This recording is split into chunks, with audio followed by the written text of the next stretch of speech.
So, some of you may remember that there's a dangerous objects factory.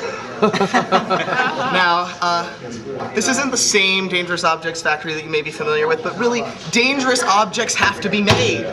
And they have to be made in dangerous factories. The dangerous is modifying both of the nouns, which is really exciting if you're a grammar dork. The dangerous objects factory, though, is really, really dangerous. So the government was like, one state, New Mexico. New Mexico's a good place for dangerous stuff. New Mexico was like, we don't want this in our backyard, not in my backyard, and they shoved it off to California. California went, not in my backyard, and they shoved it off to Oregon. Oregon was like, not in my backyard, and so eventually they just shoved it into a submarine. So only the people working there would be, horrifically killed should anything go wrong. Should anything go wrong. So because they didn't want to have too much loss of human life should anything go wrong, they decided to staff it mostly with robots. But robot technology, slightly defective. So the whole place, kind of a death trap. So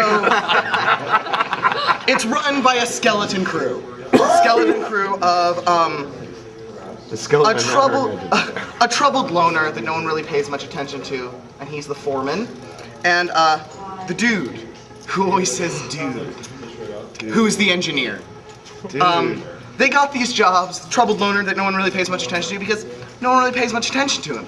He's really competent, but no one really pays much attention to him. So if he's going to be a good manager, he needs to have very few people under him, and also no one really likes him very much. The dude who always says dude got this job because people were really annoyed. Dude, I think that you need to grab me that spanner and I'm gonna do this thing. Shut up with the dude, just do your job. Off to the submarine for you. So they're in the submarine manufacturing dangerous objects dangerously, or the robots are, the slightly defective robots.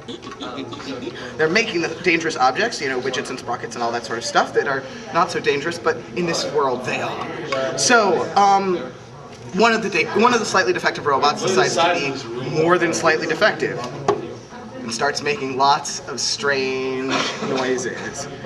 Squeak! Now normally they just make and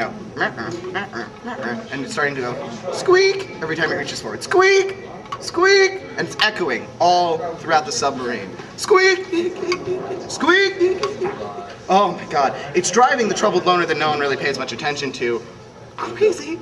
Not that he wasn't already crazy from having to hang out only with the dude who always says dude and a bunch of slightly defective robots. So the troubled loner that no one really pays much attention to knocks on the door of the dude's cabin. Dude! Dude! He changed his first name to Dude. The troubled loner hates saying this word. Dude! McPherson! One of the robots needs attention. The dude who always says dude says, all right, I'm coming out. He comes out. He's like, I gotta go through the galley first. He grabs an enormous meatball sub out of the galley. Enormous meatball sub.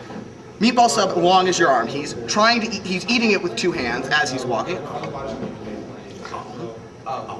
But by the time he gets to the robot that's going, squeak, squeak, he's only eaten about a third of it. So it's still, almost as long as his arm. And he's got it, so he puts it in his left hand, he's a righty, and he's trying to eat the meatball sub and repair the robot at the same time. He thinks it just needs a bit of oil, but as he's leaning over it, oh no!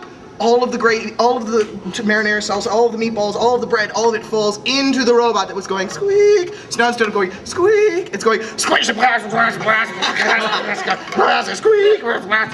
Oh my goodness. The troubled loner that no one really pays much attention to, he might not be well liked, but he is very good at his job. And so before the entire dangerous objects factory explodes dangerously under the water, he raised it to the surface and got them both into a lifeboat. And they'd gotten about 2 feet away from the submarine and had it be going down before it exploded under the water, and they were terribly injured. And they both had to spend 6 weeks in the hospital. But they lived. Hooray!